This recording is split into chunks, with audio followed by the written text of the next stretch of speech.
Yes, good evening everyone. आज की class में बेटा मैं आपके लिए लेके आया हूँ टाइप्स ऑफ मोशन। आपको याद होगा मैंने अपनी प्रीवियस क्लास में आप सभी बच्चों को मोशन के बारे में बताया था, मोशन का इंट्रोडक्शन दिया था कि मोशन क्या होता है, ठीक है, और बॉडी मोशन में कब कहलाती है और बॉडी रेस्ट पे कब कहलाती है। तो मुझे उम्मीद है वो सारी बातें आपको पहले ही क्लियर हो गई होंगी, लेकिन फिर भी मैं आपको ये बताना चाहता हूं एक शॉर्ट रिकॉल। मोशन का मतलब होता है मूवमेंट और रेस्ट का मतलब होता है नो मूवमेंट। यानी जब बॉडी हमारी रुकी हुई है तो रेस्ट पे कहलाएगी और बॉडी अगर लगातार चल रही है तो मोशन में कहलाएगी। आज की क्लास का मेन मोटिव है मेरा टाइप्स ऑफ मोशन, कि मोशन के कितने टाइप्स होते हैं और उसमें क्या क्या होता है। बस जरूरत है थोड़ा ध्यान लगाने की और दिमाग का सही इस्तेमाल करने की। मुझे उम्मीद है यू विल अंडरस्टैंड बेटर। आइए चलिए let us continue.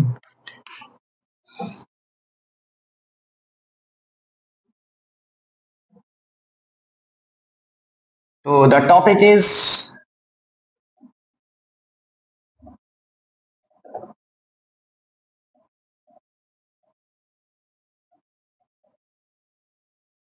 Types of motion. ठीक है बेटा, और यहां एक छोटा सा फ्लो चार्ट बना रहा हूं मैं इसी बात को समझाने के लिए। मोशन के बेटा दो टाइप्स होते हैं। The first type is uniform motion और the second one is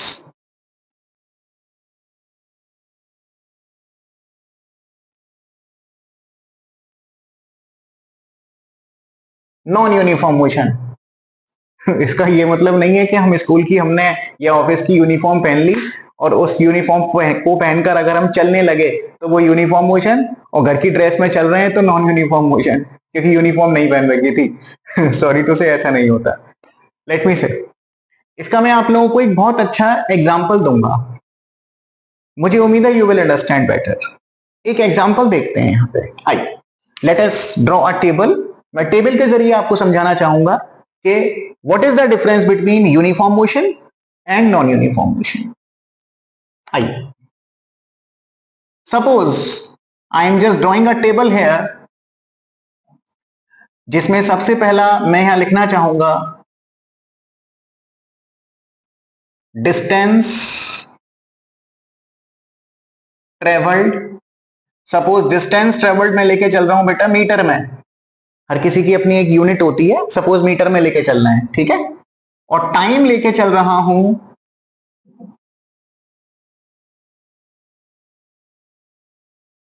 suppose seconds में, ठीक है।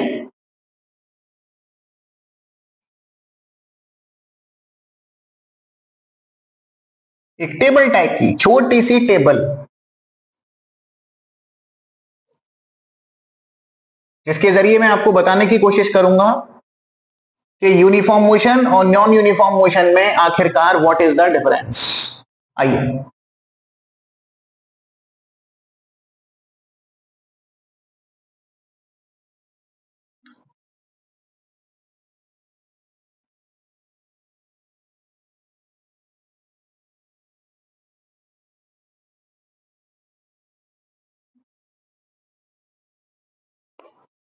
सपोज अच्छा डिस्टेंस टाइम कभी जीरो नहीं होता। टाइम की जब हम शुरुआत करेंगे तो एटलीस्ट कम से कम 1 सेकेंड से तो होगी ही होगी। तो टाइम सपोज मैं यहां 1 से शुरू कर रहा हूं। 1, it is 2, it is 3, it is 4 और इट इज 5। और डिस्टेंस सपोज मैं शुरू कर रहा हूं 5, 10, 15, 20 और 25। ठीक है बेटा, अगर आप इसको ध्यान से देखो टेबल को तो आपको क्या चीज समझ में आ रही है। इसका ये मतलब है सीधा सीधा कि 1 सेकेंड के अंदर कोई भी बॉडी है। बॉडी का मतलब मैंने आपसे यह भी कहा था कि साइंस में किसी भी ऑब्जेक्ट को हम लोग बॉडी के नाम से जानते हैं, चाहे वो हम हो या कोई एनिमल हो या कोई कुछ भी। ये मार्कर, पेंसिल, इरेजर सब बॉडी कहलाती हैं। तो सपोज मैं मान के चलता हूं ये कोई पर्सन है, सपोज ऑन फुट चल रहा है या वॉट जो भी है, ठीक है ना। आप इसे साइकिलिस्ट मान सकते हैं, पर्सन साइकिल चला रहा है, स्कूटर, कुछ भी कह सकते हैं आप। ये कोई बॉडी है, सपोज वो चल रही है और बेटा 1 सेकंड के अंदर ये 5 मीटर का डिस्टेंस ट्रेवल करती है। डिस्टेंस हमने यहाँ मीटर में ले रखा है और टाइम यहाँ सेकंड में ले रखा है, तो इसका ये मतलब है कि 1 सेकंड के अंदर 5 मीटर ट्रेवल कर रही है। 2 सेकंड्स के अंदर ये 10 हो गया, 3 सेकंड्स में ये 15 हो गया, 4 सेकंड्स में 20 मीटर का डिस्टेंस कवर कर गई, 5 सेकंड्स में 25 मीटर का डिस्टेंस कवर कर गई। तो अगर आप ठीक से देखो तो ये डिस्टेंस के बीच में जो डिफरेंस है वो हर जगह सेम है। 5, 10 में से 5 माइनस करेंगे 5 का डिफरेंस, 15 में से 10 माइनस करेंगे 5 का डिफरेंस, 20 में से 15 माइनस करेंगे 5, हर जगह जो डिफरेंस है वो 5 का है। यानी अगर मैं आपसे सीधी सीधी भाषा में कहना चाहूं कि बेटा आप कैन यू गैस कि अगर मैं आगे 6 लिखता यहां पे तो इसके बाद ये कितना डिस्टेंस कवर करती, कैन यू गैस प्लीज। हालांकि आपके गैस को I can not listen, but I can imagine कि आपने क्या सोचा होगा। शायद आप कहना चाहते हैं 25 के बाद नेक्स्ट कितना होना चाहिए, 30 होना चाहिए 6 वाले सेकंड में, जो कि मैंने यहां नहीं बनाया है, ठीक है। यानी आपने क्या देखा, हर सेकंड के अंदर इक्वल डिस्टेंस कवर हो रहा है 5 के डिफरेंस से। हमें पता है, आप मुझे बता सकते हैं 25 के बाद आपने 30 क्यों कहा, 25 के बाद 30 क्यों कहा? इसलिए कहा क्योंकि हर डिस्टेंस के बीच में 5 का डिफरेंस था। 30 के बाद 35, 35 के बाद 40, 40 के बाद 45 और इस तरीके से कहानी आगे चलती चली जाएगी, ठीक है ना। तो आप जानते हैं कि ये जो डिफरेंस है डिस्टेंस के बीच में ये सेम है, ठीक है। यानी बॉडी हमारी इक्वल डिस्टेंस कवर कर रही है, ठीक है। अच्छा, टाइम में कितने कितने का डिफरेंस है बेटा, कितने नंबर्स का, 1 का। 2 में से 1 को माइनस करूंगा 1 आएगा, 3 में से 2 को माइनस करूंगा 1 आएगा, 4 में से 3 को माइनस करूंगा 1 आएगा। अच्छा, टाइम हमेशा इक्वल ही होता है, टाइम अनइक्वल नहीं हो सकता। जैसे for example I am saying घड़ी में बजे हुए हैं 3 PM, ठीक है। और लीगल तरीके से अगर मैं कहूं तो 3 के बाद अगर नेचुरल नंबर की बात करूं तो 4 PM होंगे, फिर 4 के बाद 5, 5 के बाद 6, 6 के बाद 7, है ना। तो टाइम हमेशा इक्वल ही रहता है। ऐसा नहीं हो सकता कि 3 PM के बाद डायरेक्ट शाम के 7 बज गए, लीगल तरीके से तो ऐसा नहीं हो सकता। हाँ, वो एक अलग बात है, कोई शरारती व्यक्ति बोले कि नहीं सर हम तो वो क्लॉक जो होगी उसकी निडल को घुमा देंगे पीछे से तो वो एक अलग बात है, ठीक है ना। लीगल तरीके से नहीं हो सकता। 3 के बाद 4 ही बजेंगे, 4 के बाद 5, तो टाइम हमेशा इक्वल रहता है, ठीक है ना। अब 1 के बाद 2, 2 के बाद 3, 3 के बाद 4, 4 के बाद 5 एंड 5 के बाद 6 एंड सो ऑन, चलता जाएगा, ठीक है। बट डिस्टेंस जो होता है, मेन बात होती है डिस्टेंस की, कि डिस्टेंस के बीच में जो डिफरेंस है वो सेम है या नहीं है। आप देखो हर सेकंड के अंदर 10 में से 5 को माइनस करूंगा बेटा तो 5 आएगा, और 2 में से 1 को माइनस करूंगा तो 1 आएगा, 2 में से 1 को माइनस करेंगे तो 1 आएगा, ठीक है ना। You can say like this. यानी इसका मतलब यह है कि 1 सेकंड के अंदर 5 मीटर का डिस्टेंस कवर हुआ। सेम कंडीशन है, 15 में से 10 माइनस करूंगा यहां पे तो 5 आएगा, और 3 में से 2 माइनस करूंगा बेटा तो 1। यानी हर 1 सेकंड में, हर एक सेकंड में 5 मीटर का डिस्टेंस कवर हो रहा है, ठीक है। हर सेकंड के अंदर 5, यानी इसी को कहते हैं यूनिफॉर्म मोशन। इसको ट्रांसलेट करके मैं आपको बता भी सकता हूं, when a body travels equal distance है यहां पे है 5, equal distance in equal intervals of time. अगर एक body equal interval of time में इक्वल डिस्टेंस कवर कर रही है तब जाके मैं कहूंगा कि उस बॉडी का जो मोशन है वो कैसा है, uniform. When a body travels equal distance you can say इनमें 5 का डिफरेंस है सब में, इसमें से इसको माइनस करोगे 5, इसमें से इसको माइनस करोगे 5, इसमें से इसको माइनस करोगे, हर जगह 5 का डिफरेंस है। तो डिफरेंस कैसा हो गया? इक्वल। डिस्टेंस के बीच में जो डिफरेंस हो गया लगातार, वो कैसा हो गया बेटा? इक्वल। तो when a body travels equal distance, अच्छा टाइम भी इक्वल है, इन सभी टाइम में भी कितने कितने नंबर्स का डिफरेंस है बेटा? 2 और 1 के बीच में भी 1 का डिफरेंस है, 2 और 3 के बीच में भी 1 का डिफरेंस है, 3 और 4 के बीच में भी 1 का डिफरेंस है। तो यहां डिस्टेंस भी इक्वल है और टाइम भी इक्वल है।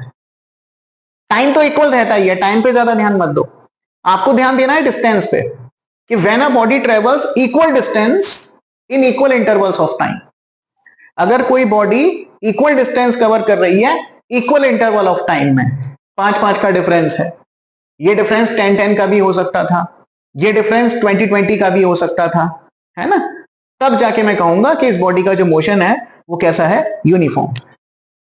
अब अगर मैं आप ही से पूछता हूं बाई चांस, मान के चलिए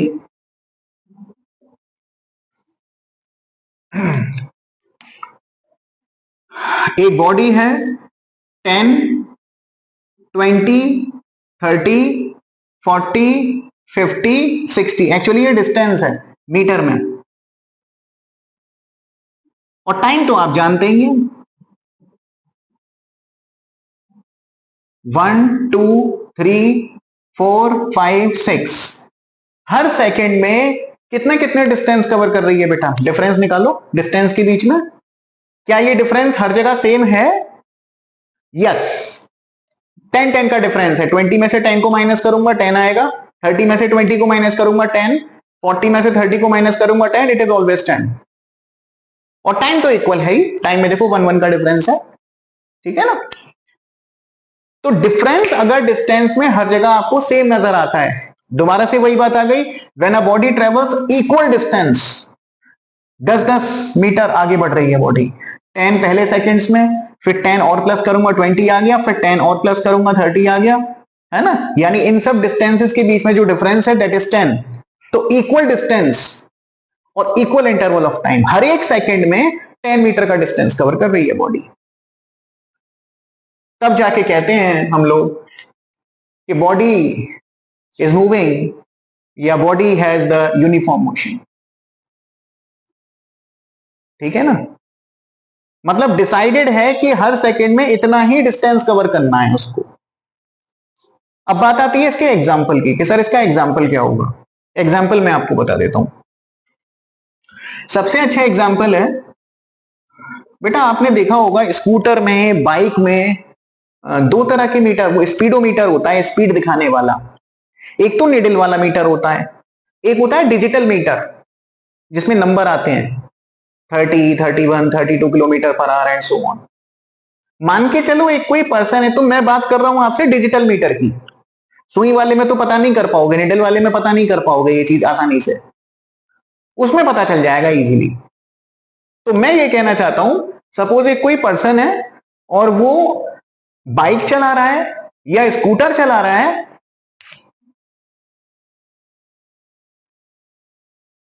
30 किलोमीटर पर आवर की स्पीड से, और उस रोड कुछ इस तरीके से था कि उसने अपनी स्पीड को चेंज नहीं होने दिया, यानी उसके जो स्पीडोमीटर था, स्पीड जिसमें शो हो रही थी, उसमें 30 पे उसने गाड़ी फिक्स कर दी। वो इस तरीके से गाड़ी चला रहा है कि 30 से ना स्पीड 31 हो रही ना 29 हो रही, 30 पे फिक्स जमी हुई है स्पीड, ना स्पीड को बढ़ाना ना घटाना, ठीक है। तो इसका क्या मतलब हो गया? तब जाके मैं कहूंगा कि ये जो पर्सन है जो गाड़ी चला रहा है ये यूनिफॉर्म मोशन से ट्रेवल कर रहा है। पूछोगे नहीं क्यों? वो इसीलिए ये लिखा हुआ है kilometre per hour. Kilometre per hour का क्या मतलब होता है? 1 आवर के अंदर 30 kilometre, kilometre per hour 30 kilometre per hour, यानी इन 1 आवर, यानी इसका यह मतलब हुआ कि 1 आवर के अंदर बॉडी कितना डिस्टेंस कवर कर रही है? 30 किलोमीटर। तो इसका मतलब हर 1 आवर के अंदर 30 कवर करती चली जाएगी, अगर इसकी स्पीड यही रहती है तो हम ये कह सकते हैं when a person is riding a bike at a constant speed. Constant का मतलब फिक्स्ड स्पीड, ना उसको बढ़ाना ना उसे घटाना, तब जाके हम कहेंगे कि that person is riding a bike या riding a vehicle with the uniform motion. अब अगर इसकी स्पीड कभी 30 से 31 हो गई, कभी 40 हो गई, कभी आगे सपोज स्पीड ब्रेकर आ गया, है ना, या सामने से कोई कुत्ता बिल्ली जानवर आ गया तो उसने ब्रेक लगा दिए ड्यू टू इमरजेंसी सिचुएशन, तो इसकी स्पीड ऑब्वियस सी बात है या तो 30 से कम चली जाएगी और फ्री रोड पे ये स्पीड 30 से ज्यादा चली जाएगी, तो उस केस में ये यूनिफॉर्म मोशन नहीं होगा। ये यूनिफॉर्म मोशन जब होगा जब ये इक्वल डिस्टेंस कवर करेगा इन इक्वल इंटरवल ऑफ टाइम, यानी हर घंटे के अंदर अगर ये 30 किलोमीटर का डिस्टेंस कवर करता चला जा रहा है, तब जाके हम कहेंगे कि it has a uniform motion. ठीक है, व्हेन अब दोबारा से फिर वही बात आ जाती है, when a body travels equal distance, अब equal distance in equal interval of time, हर आवर के अंदर हर घंटे के अंदर 30 किलोमीटर का डिस्टेंस कवर कर रहा है। और इस एग्जांपल में इस टेबल में क्या देखा था, हर सेकंड के अंदर 5 किलोमीटर का डिस्टेंस कवर कर रहा है। तो अगर कोई पर्सन व्हीकल राइड कर रहा है, जो कि सिटी एरिया में तो बहुत मुश्किल होता है, विद अ कांस्टेंट स्पीड, उसने मान के चलिए स्पीड से चलानी है 35 किलोमीटर पर आवर, तो 35 से उस पे ही उसकी स्पीड फिक्स हो जानी चाहिए। 35 से ना 36 होनी चाहिए, ना 35 से 34 होनी चाहिए, 35 पे फिक्स। तब जाके मैं कहूंगा कि वो पर्सन जो व्हीकल चला रहा है वो यूनिफॉर्म मोशन से ट्रेवल कर रहा है। ये होता है यूनिफॉर्म मोशन। मुझे उम्मीद है शायद ये आपको क्लियर हो गया होगा। ठीक है, अच्छा, अब बात आती है नॉन यूनिफॉर्म मोशन की। नॉन यूनिफॉर्म मोशन की अगर मैं आपसे बात करूं बेटा, तो देखो टाइम तो कभी अनइक्वल हो नहीं सकता, ये तो मैंने बताया था, एक के बाद दूसरा सेकंड, दूसरे के बाद तीसरा सेकंड, चौथा सेकंड, है ना। डिस्टेंस में अंतर आ सकता है, कैसे मैं आपको बताता हूं, इसी में चेंजेस कर देता हूं बेटा। ये एग्जांपल है या ये टेबल रिप्रेजेंट कर रही है यूनिफॉर्म मोशन को। Now I am going to tell you non uniform motion. Okay, मान के चलिए ये 5 है, ये 10 है, it is suppose 25, okay, it is suppose 30 और इट इज सपोज 60। अब अगर आप ध्यान से देखो तो मैं ये देख रहा हूं कि इन दोनों में जो डिफरेंस है वो 5 मीटर का डिफरेंस है। यानी इससे ये पता चलता है कि 1 मीटर के अंदर, और ये तो डिस्टेंस का हो गया डिफरेंस, टाइम का तो खैर इक्वल ही है बेटा, ये तो आप जानते हैं। यानी इसका मतलब ये हुआ कि 1 सेकंड के अंदर 5 मीटर का डिस्टेंस ट्रेवल हो रहा है, 1 सेकंड के अंदर 5 मीटर। लेकिन जैसे ही मेरी नजर यहां जाती है 25 में और 10 में बेटा कितने नंबर का डिफरेंस है, ये आ गया 15 नंबर का डिफरेंस, 15। यानी आई कैन से 25 माइनस 10, ये आ गया 15। तो आप यहां देख सकते हैं डिस्टेंस के बीच में जो डिफरेंस है वो सेम नहीं है हर जगह। कभी ये बॉडी 5 मीटर का डिस्टेंस कवर कर रही है, कभी ये बॉडी अचानक से 15 का डिस्टेंस कवर कर गई, है ना। और यहां अगर आप देखेंगे तो ये केवल 5 का ही डिफरेंस आ रहा है, तो डिफरेंस इज नॉट सेम। यानी बॉडी जो है हर सेकंड के अंदर, हर सेकंड के अंदर पहले से दूसरे सेकंड में, ठीक है, 5 मीटर का डिस्टेंस कवर किया, फिर 1 सेकंड में 3 में से 2 को माइनस करेंगे,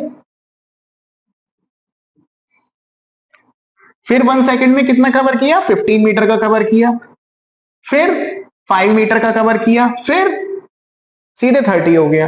तो डिफरेंस यहां सेम नहीं हो पा रहा।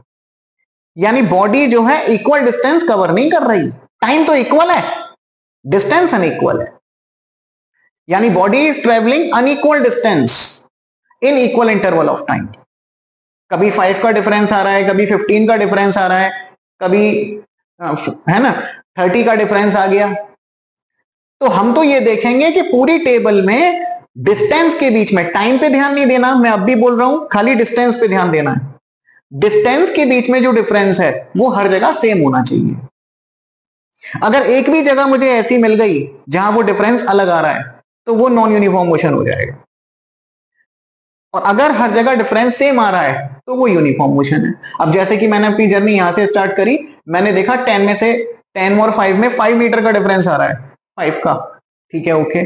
फिर मैं 25 to 10 गया, मैंने देखा 15 का डिफरेंस आ गया, यानी पहले 5 का डिफरेंस था, पहले सेकंड में बॉडी ने 5 मीटर ट्रेवल किया, फिर दूसरे सेकंड में 15 मीटर, तो ये अनइक्वल हो गया। ठीक है, यानी सीधी सीधी भाषा में ये कह सकते हैं, when a body travels unequal distance in equal intervals of time, अगर बॉडी अनइक्वल डिस्टेंस कवर कर रही है इक्वल इंटरवल ऑफ टाइम में, तब जाके मैं कहूंगा कि ये कौन सा मोशन है, नॉन यूनिफॉर्म मोशन। टाइम तो इक्वल ही रहेगा बेटा, टाइम में चेंजेस नहीं आ सकते, बात है डिस्टेंस की।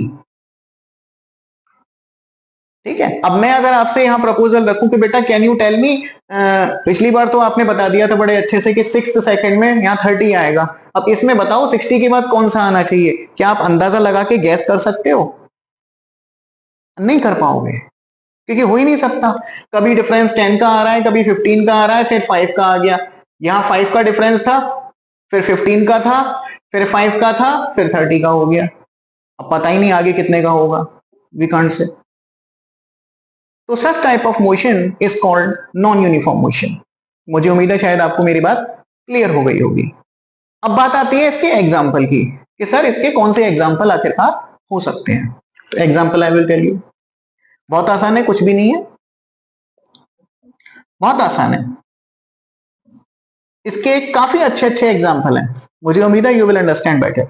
ध्यान से देखना बेटा, सबसे पहला एग्जाम्पल तो इसका मैं यही कह सकता हूं, जैसे suppose a person riding a vehicle in the crowd, भीड़ भाड़ जैसे एरिया में अगर आप व्हीकल चलाने निकल जाएं, व्हीकल लेके निकल जाएं पूरा, ठीक है, तो मुझे नहीं लग रहा कि आप कांस्टेंट स्पीड से, सेम स्पीड से व्हीकल चला पाओगे, कभी आपकी स्पीड ज्यादा होगी, कभी आपकी स्पीड कम होगी, कई जगहें ऐसी भी आएंगी जहां हो सकता है आपको ब्रेक लगाना पड़े, कई जगह आप रुक भी जाओगे, तो कभी स्पीड आपकी 30 भी होगी, कभी 20 भी होगी, कभी 10 भी होगी, और कभी हो सकता है 0 भी हो जाए, आपको रुकना पड़े। तो इसमें आप स्पीड सेम नहीं रख पाएंगे व्हीकल की, तब जाके वो कहलाएगा नॉन यूनिफॉर्म मोशन। तो इसका सीधा सीधा पहला एग्जांपल हम ये कह सकते हैं कि पर्सन राइडिंग, स्कूटर कह दो, साइकिल कह दो, बाइक कह दो, कुछ भी कह लीजिए, उससे कोई फर्क नहीं पड़ रहा, a person riding vehicle in a crowdy area, in a crowd has non uniform motion. अब सामने वाला पूछे क्यों, वो इसीलिए क्योंकि क्राउड के अंदर उसकी स्पीड सेम नहीं रह पाएगी, कभी वो ज्यादा होगी, कभी कम होगी, कभी हो सकता है ऑब्जेक्ट रुक भी जाए चलते चलते, ज्यादा भीड़ आ गई, ट्रैफिक जैम लग गया तो रुकना भी पड़ेगा, तो उस केस में इंसान सेम स्पीड मेंटेन नहीं कर सकता। अभी मैं अगर आपसे ही प्रपोजल रखूं कि मान के चलिए बहुत ज्यादा कोई क्राउड एरिया, बहुत ज्यादा क्राउडी एरिया है ना, और वहां आप suppose I am saying 60 kilometre per hour की स्पीड से बाइक चला दो, पॉसिबल हो पाएगा? नहीं हो पाएगा, मतलब ही नहीं है, तो ये कहलाएगा नॉन यूनिफॉर्म मोशन। तो पहला एग्जांपल हम ये कह सकते हैं इसका, इसको मैं उम्मीद करता हूं अगर आप नोट करना चाहें तो बेटा कर सकते हैं वीडियो को पॉज करके, ठीक है। I am going to rub it, क्योंकि मैं एग्जांपल यहां बताना चाहूंगा, लिखना चाहूंगा आप सभी बच्चों के लिए।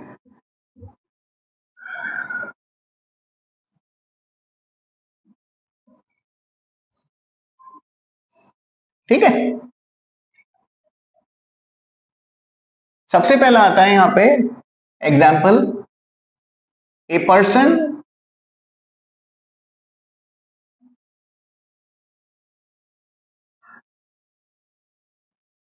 Riding a bike in a crowd has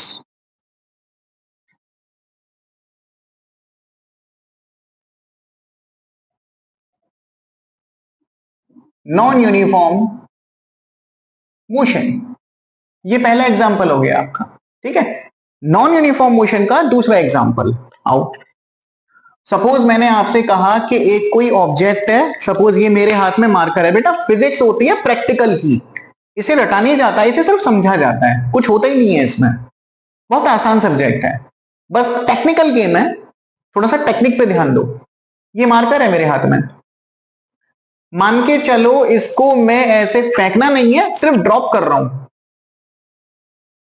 ठीक है। आप ये बताओ, अगर मैं इस मार्कर को ऐसे ड्रॉप करता हूं, फेंकना नहीं है, सिर्फ ड्रॉप करना है, फ्रीली ड्रॉप, इसे कहते हैं फ्री फॉल, फ्रीली ड्रॉप करना। तो आपको क्या लगता है, इस मार्कर की जो स्पीड है वो सेम रहेगी या चेंज होगी?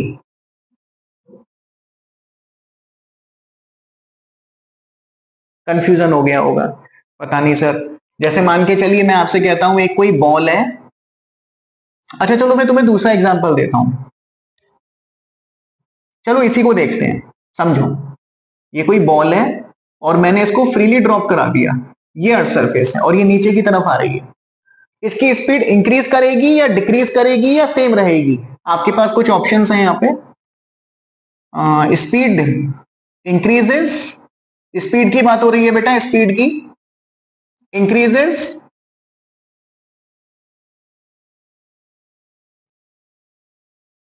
डिक्रीजेस,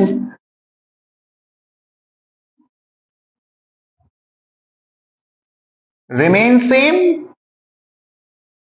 या डी नन?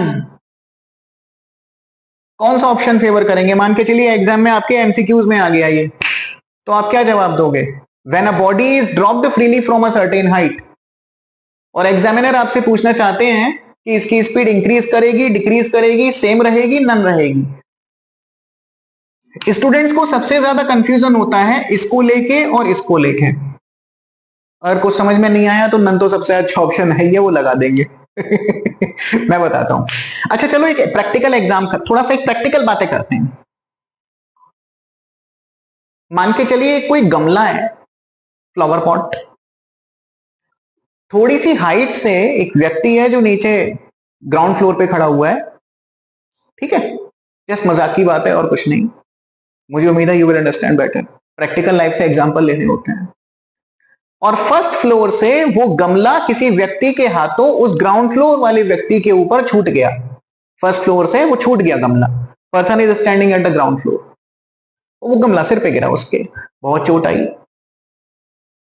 इमेजिन करो कि first floor, you can understand, अगर यही गमला अगर उसके सेकंड फ्लोर से छूटता, हाथ से सेकंड फ्लोर से अगर गमले को गिराया जाता या थर्ड फ्लोर से गिराया जाता, तो इस व्यक्ति के जो ग्राउंड फ्लोर पे खड़ा हुआ था, इसके ज्यादा चोट आती या कम?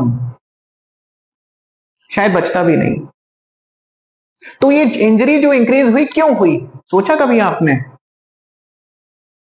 क्योंकि हाइट जैसे जैसे बढ़ेगी, या हाइट को जाने दो, जब ऑब्जेक्ट को फ्रीली ड्रॉप किया जाता है तो उसकी स्पीड इंक्रीज करती चली जाती है लगातार। इसीलिए फर्स्ट फ्लोर से अगर गमला छूटेगा तो चोट आएगी, लेकिन अगर यही गमला थर्ड फ्लोर से छूटेगा तो बहुत ज्यादा चोट आएगी, क्योंकि स्पीड विल इंक्रीज कंटिन्यूअसली।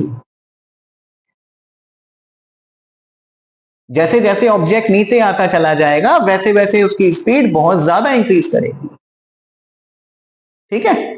तो इससे ये मतलब है मेरा सीधा सीधा, अब इस एग्जांपल का यहां क्या रोल है? मैंने आपसे ये कहा था अगर स्पीड सेम ना रहे किसी बॉडी की तो वो नॉन यूनिफॉर्म मोशन कहलाता है। तो एक काम करो, एक बॉडी है, सपोज बॉल हो सकती है, मार्कर हो सकता है, कुछ भी हो सकता है, it is dropped freely from a certain height. आप ये कह दो when a body is dropped freely from a certain height then its speed increases continuously. यानी मैं आपसे ये कह सकता हूं, अगर कोई बॉल है और वो इस पॉइंट पे है, ए पॉइंट पे, अगर यहां पे इसकी स्पीड 2 मीटर पर सेकेंड है सपोज, तो अगर इसको नीचे गिराया जाए और ये यहां तक पहुंच गई सपोज बी पॉइंट पे, तो डेफिनेटली इसकी स्पीड इससे ज्यादा ही होनी है, कम नहीं होनी,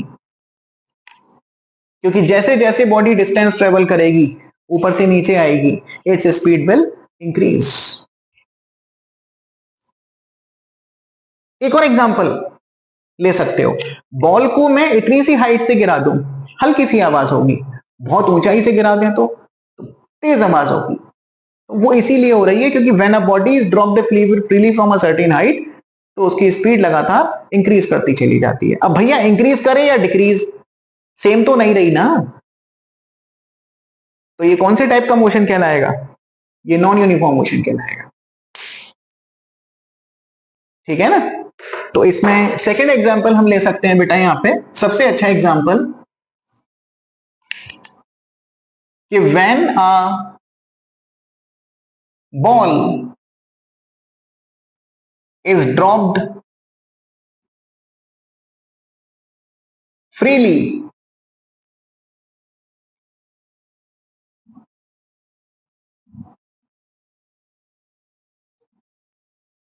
from a certain height, comma, its speed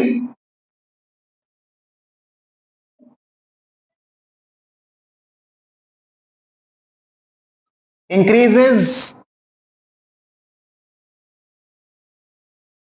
continuously। ठीक है, लगातार इंक्रीज करती चली जाती है। So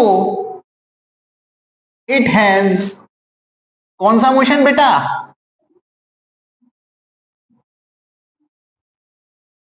non uniform motion. ये दूसरा एग्जांपल है इसका। So it has non uniform motion. I hope you might be understanding. तीसरा एग्जांपल, बॉडी को, ठीक है, ये तो ऊपर से नीचे ड्रॉप करने का हो गया। इमेजिन करो बॉडी को हम इस बार ऊपर से नीचे ड्रॉप नहीं कर रहे, हमने इस बॉडी को नीचे से ऊपर थ्रो कर दिया, ऐसे मजाक मजाक में, खेल खेल में ये मार्कर लिया, इसको ऐसे उछाल दो ऊपर। आप क्या देखेंगे? ये ऊपर की तरफ जाएगा, जाता जा रहा है, जाता जा रहा है, जाता जा रहा है। एक स्टेज ऐसी आएगी कि ये वापस लौटना शुरू कर देगा नीचे। आपने नीचे से ऊपर थ्रो किया, ये ऊपर गया, देखो ऐसे गया, ऐसे गया, ऐसे गया, ऐसे गया, ऐसे गया, और एक स्टेज ऐसी आई, इसने वापस लौटना शुरू कर दिया। तो बेटा ये वापस क्यों लौटा नीचे? क्योंकि जब आपने इसे नीचे से ऊपर फेंका था तो इसकी स्पीड लगातार कम होती जा रही थी, कम होती जा रही थी, कम होती जा रही थी, कम होती जा रही थी, कम होती जा रही थी। एक स्टेज ऐसी आई कि स्पीड जीरो हो गई। जब ये जीरो होगी तो just for a nano second ये थोड़ा रुकेगा, रेस्ट पे आएगा और फिर लौटना शुरू। यानी बॉडी को अगर अपवर्ड डायरेक्शन में ऊपर की तरफ ऐसे थ्रो कर दिया जाए तो उसकी स्पीड लगातार डिक्रीज करती चली जाती है। तो सेम तो बेटा अब भी नहीं रही, तो उस केस में भी नॉन यूनिफॉर्म मोशन होगा। क्योंकि यूनिफॉर्म मोशन केवल जब होता है जब स्पीड कांस्टेंट रहे। अगर स्पीड कांस्टेंट नहीं है, चाहे वो इंक्रीज करे या डिक्रीज करे, हमारी सेहत पे असर नहीं पड़ता। इंक्रीज कर रही है या डिक्रीज कर रही है, इससे कोई मतलब ही नहीं पड़ता, वो नॉन यूनिफॉर्म मोशन होगा, वो यूनिफॉर्म मोशन नहीं होगा। यूनिफॉर्म मोशन तो जब होगा जब स्पीड थ्रू आउट सेम रहे, जो कि यहां है नहीं। ठीक है, तो तीसरा एग्जाम्पल हम यहां कह सकते हैं, बॉल ही ले सकते हो बेटा। When a ball is throne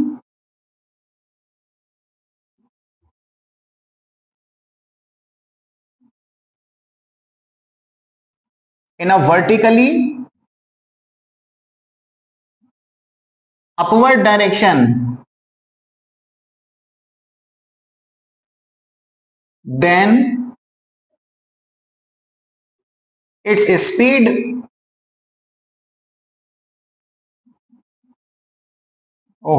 decreases continuously।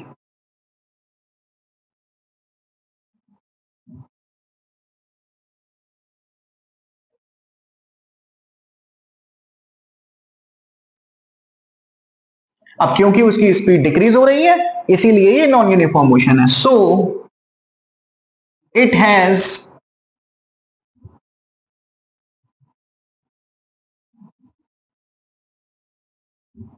Non uniform motion. तीसरा एग्जाम्पल, एक और एग्जाम्पल मैं आपको बता सकता हूं। वैसे तो बेटा ये फिजिक्स है, प्रैक्टिकल साइंस, अपने मन से कितने भी एग्जाम्पल आप बना सकते हो। ओके, बस सही होना चाहिए कायदे का। ठीक है, तो अगर बेटा आप इनको नोट करना चाहें तो आप कर सकते हैं। ठीक है, One more example I am telling of non-uniform motion. Okay.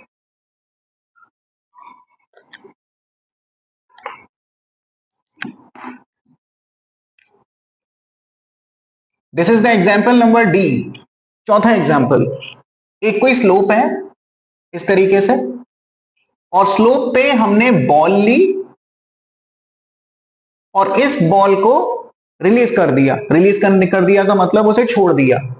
अब एक बात बताओ, जब इस बॉल को मैं छोड़ूंगा बेटा तो ये नीचे की तरफ आएगी रोल ऑन करती हुई। जब ये नीचे की तरफ आएगी तो इसकी स्पीड इंक्रीज करेगी या डिक्रीज करेगी? Can you imagine? This is the motion of ball.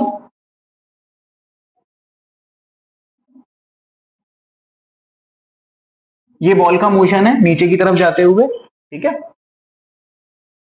और ये स्लोप है। स्लोप का मतलब ढलान, झूला टाइप का कुछ।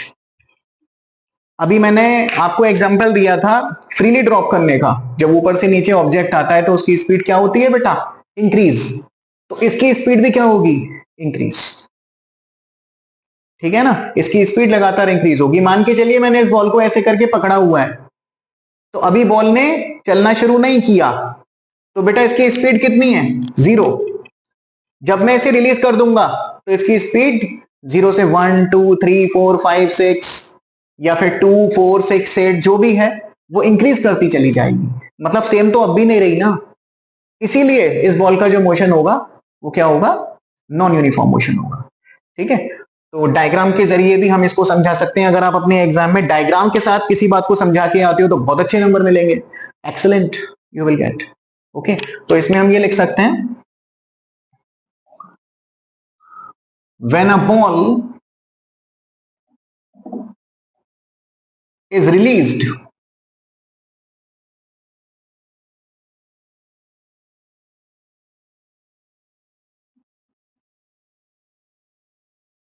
on the slope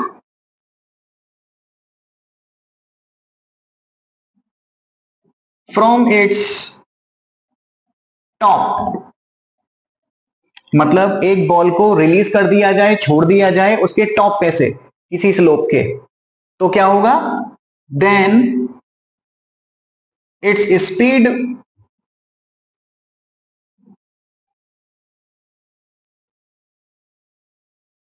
increases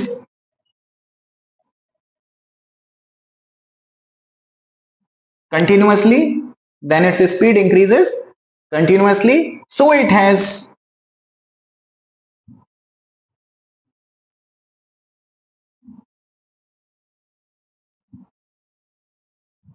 non uniform motion. हो गया बस। मैं क्या कर रहा हूं, मैं क्या याद करके बैठा हूं? ये सिंपल एग्जांपल है, डेली लाइफ से रिलेटेड एग्जांपल लेने हैं।